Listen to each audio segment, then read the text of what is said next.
Hi, I'm Jeff. This is Tropical Plants at 53 degrees north. Now today we're going to talk about reasons why orchids are such terrible plants to grow.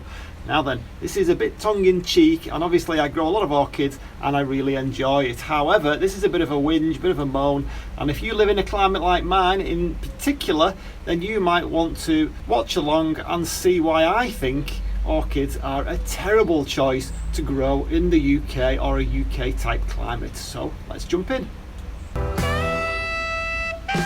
And we are in now. Okay, I'm not going to do these in an order where I'm going to number them. I'm just going to go through them and tell you some of my thoughts. So the first on my list of why orchids are such terrible plants to grow are that they can take forever to bloom. So I'm just going to show you this one, for example, the epidendrum. So this one here lost all its blooms. It looks very nice at the moment, but it then lost all its roots. Granted, it was my fault. I overwatered it at a time when they were probably having a rest because it was quite cold. I think I let them go down to about 7 degrees. Again, my fault. However, they lost the roots and they took a full 2 years to return to the state that you see them in now. So one thing you absolutely need heaps of if you're growing orchids is patience. And I want to show you something else, because if you are used to growing temperate plants and you grab hold of a packet of seed every year and you sprinkle those seed in your garden because you know they're going to come up and give you some beautiful blooms in a matter of months, don't think along the same lines with orchids. This is it's a couple of seedlings actually of a Dendrobium Parthenium, which is an absolutely glorious bloom. However, I'm just hoping that I live long enough to see it. I should do, because they can take, I believe, 10 to 15 years to bloom from seedling size. Now, from seed size. Now this one is a seedling. This is definitely the best it's grown so far. But this one down here, I don't know if you can see the measly little leaf that I've got on that one. Now that measly little leaf has been like that for 2 years now, and I'm very patient. I'm still waiting to see what will happen with it, but I think I'm pinning my hopes on the larger one. So that is another reason why orchids are not that good a plant to grow if you live in the UK. And another reason why orchids could be terrible plants to grow. Most of them don't like the cold. Most of them hate the cold. They hate wet, especially at the roots. Now, what do we get a lot of in the UK? We get a lot of cold, we get a lot of wet, we get a lot of humidity. Well, they don't mind the humidity, but they don't really want that humidity in the winter time when it's really, really cold. And I have to say, I am a fully signed up member. In fact, I think I'm the founding member of the OWA, which stands for the Overwaterers Anonymous. We go to a meeting every month and we have a little chat about our habit of overwatering orchids, and we all tell a story, a sad tale of how no matter what we do, we cannot help ourselves. We feel like we should be doing something to help them along, and in actual fact we do the worst thing we could possibly do, and we water them to death. So that is another reason why orchids are not particularly good if you live in a cooler climate. And another reason, you can very easily over fertilise. Now if you get onto YouTube and you have a look at all the information on how to fertilise orchids, you will be absolutely bamboozled with all the various opinions and the discussions and, okay, let's say it, arguments on how you should be fertilising your orchids. How many parts per million you should be putting into their feed, what the pH is of the water, when it comes out the other end. I kid you not. Whether you should be putting some calcium into your feed, how much calcium should you put in, should you put magnesium in, should you put fish blood and bone, should you put dragon's blood, what else could you possibly put in there to make your orchids grow better than what they do at the moment? So it's no wonder that people are bamboozled by this and see them as a really, really difficult plant to grow. So that's another reason why you should stick to temperate plants. And the next reason why orchids are a terrible plant to grow, if I just zoom in over here, this is a Cambria, and if you are a member of the Orchid Elite, then you will sniff at my Cambria, because Cambria is, let's just say it's a bit like a mongrel amongst the orchid world. See this here? This was a flower spike, however, I knocked it off. And it's very easy to do with orchids. You wait so long, you wait months and months for that precious spike to come poking up through out of the gloom, and what happens? You go and knock it off, and you've got to wait another 12 months before you get the next one. And you can do that not only with spikes, you can do it with new growths as well. Those of you who saw me repot this Cattleya, there was a beautiful growth coming at the side there, and I knocked it off while I was repotting it.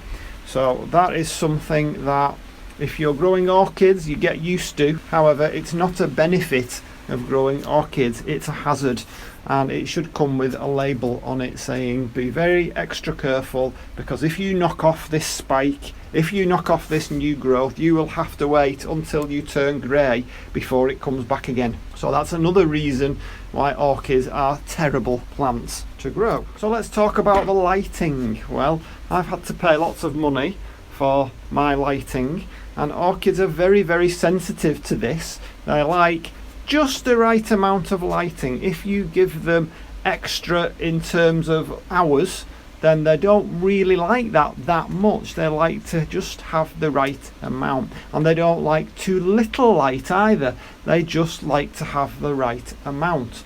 The intensity of light has just got to be right. And if you have one of these dreadful Miltoniopsis over here, and mine's just come into bloom there, then you will be very, very familiar with the crinkly leaves. The crinkly leaves on Miltoniopsis, I've never seen one, never, even the best Miltoniopsis that I've seen on YouTube or on Facebook has had crinkly leaves. This one I only purchased last year, and even that has crinkly leaves, and I consider that a healthy plant. My Brassica has crinkly leaves. Orchids just seem to like to develop crinkly leaves. Never see crinkly leaves on a temperate plant. So that's another reason not to grow orchids. And what about repotting? Well, what happens when your carefully cultivated orchid sends roots through the bottom of the pot? Well, that's not so bad. I can deal with that. But look at this one. How can we deal with that? Well, the truth is there is no way of dealing with it. They've got to come off, or the pot itself has got to be chopped up into little bits. There's no way around it. Don't get that with temperate plants. Temperate plants have nice, fuzzy, fine little roots at the bottom, and if they come out the pot, they're very, very easy to chop off, and it won't cause any problems. But look at these. This is a Neostylis lucerneri. Look at these roots.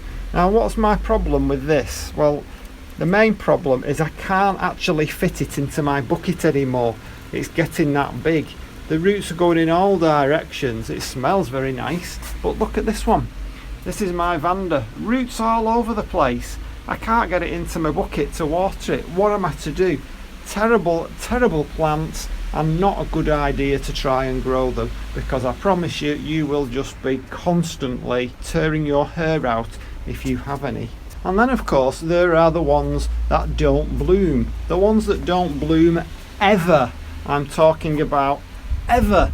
This bulbophyllum, I've had this now probably about 3 years. Has it ever bloomed? Has it?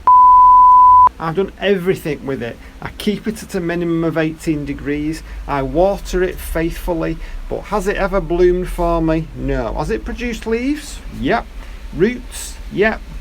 Little pseudo bulbs? Yep. Blooms? Nothing. Absolutely nothing. Total waste of time. And have a look at this one. Another bulbophyllum. Bulbophyllum Elizabeth and Buckleberry. Same deal. We've got roots, we've got pseudo bulbs, we've got leaves. Have we got any blooms? Nothing. This one, I forget what it is, it looks so bad. Rhynchostylis celestis alba. Well, that is such a pathetic specimen. This is the first time I've ever shown it. I still keep watering it, but it doesn't want to do anything. It doesn't even want to shoot a leaf off. It's getting plenty of light, it's getting humidity, it's getting the temperatures, but it just doesn't want to do anything for me. And the next one I'm going to show you, well actually I can't show it you because it's dead. I'm talking about and this is where it was down here somewhere, it was my Dendrobium cuthbertsonii. I pampered it, I did everything I could possibly do to get it to grow, and it survived about 2 years, and I looked after it, and I think of all the time and care and attention I give to that little plant, and how did it reward me? It died. It just gave up. It dropped all its leaves and it gave up on me, and I give up on it. So I can't show you that one. That one is confined to the waste bin. So what about going on holiday? Well, you can't. You can forget that. Pandemic or not, you can't go on holiday because there is nobody. It doesn't matter how close they are a relative. There is nobody that's going to come to your house and to give your plants the care and attention that you give them. I even talked to a relative of mine who told me that when he was enlisted to go and do a relative's greenhouse, all he used to do was walk in with a hose pipe and spray the entire lot. Well, those of us who are orchid people, who are growing them in a climate like the UK, will know that that cannot be done. You've got to do something specific for each and every one. You've got to give different ones different amounts of water, different amounts of fertiliser. You've got to deadhead, you've got to give them all the care and attention that they need if you want those bloom spikes to come. So the answer is, do not go on holiday. They waste so much time. You spend all your time on an evening, you spend all your time on a weekend, and don't even get me started on making YouTube videos. That is an even bigger time suck. That's probably the biggest time suck in the entire history of time sucks known to man or woman. So don't go down that route, because you'll find yourself even worse off, and you'll have less time than you've ever had in your entire life. And the final whinge and moan as to why orchids are such a terrible plant to grow is that they are massively expensive.